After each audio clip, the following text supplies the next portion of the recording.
અહીંયા આપણે હાલ હોકાયંત્ર ઉપર વીંટાળ્યું અને એક ગૂંચડું બનાવ્યું, જેના કારણે એ ગૂંચડાની આજુબાજુ ચુંબકત્વ ઉત્પન્ન થતું હતું.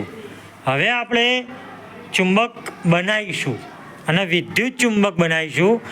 એના માટે આપણે ખીલ્લી લીધી છે, તાર લીધો છે, બેટરી લીધી છે, એલઈડી લીધી છે અને બધાની સર્કિટ પૂરી કરીને ગૂંચડું આપણે જે ખીલ્લીની ઉપર વીંટાળ્યું છે હું તમને બતાવું છું, બરાબર. અને હવે ગૂંચડું બનાવ્યા પહેલાં ચોંટશે નહીં અને ચાલુ કર્યા પછી તમારી જે છે પેલી પિન છે, લોખંડની વસ્તુ છે, એ તરત જ ખીલ્લીને ચોંટી જશે. મતલબ આપણે જે ખીલ્લીને લોખંડમાંથી વિદ્યુત ચુંબક બનાવીએ છીએ, ખીલ્લીને જ લોખંડમાંથી વિદ્યુત ચુંબક બનાવીએ છીએ. એના ઉપર શું વીંટાળીને?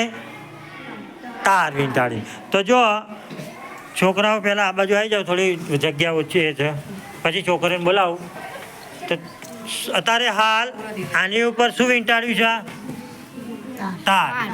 અને આપણે એક સર્કિટ પૂરી કરી છે, એલઈડી ચાલુ છે, એનો મતલબ વિદ્યુત પ્રવાહ પસાર થઈ રહ્યો છે. હવે આ ખીલ્લીને ટાંકણીઓને અડાડીશું.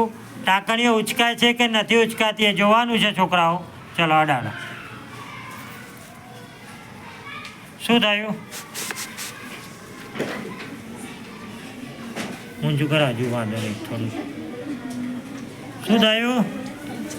ખીલ્લીને ચોટી કે નહીં? હા, પાડી દે. છોકરીઓ આવી જાઓ, આવી જાઓ, બતાવી દઉં. આગળનો છેડો ચોટે એ ટાઈમ ઊંધો કરી દેવો. હા, એ છેડો એટલે થોડું.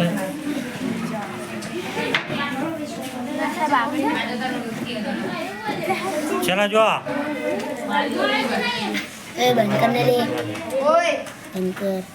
જોઈ લો. અત્યારે હાલ શું છે? નીચે છે, આમાંથી વિદ્યુત પ્રવાહ પસાર થાય છે. અહીંયા ગૂંચડું છે, બીજો છેડો ગૂંચડાનો આપણે બેટરીમાં આપ્યો છે. હવે આ સ્ટેપલરની પીનો, આ લોખંડ બધું ઉચકાઈને ચોંટી જશે.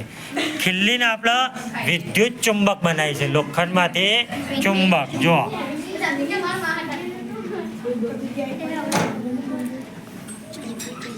રાજેશ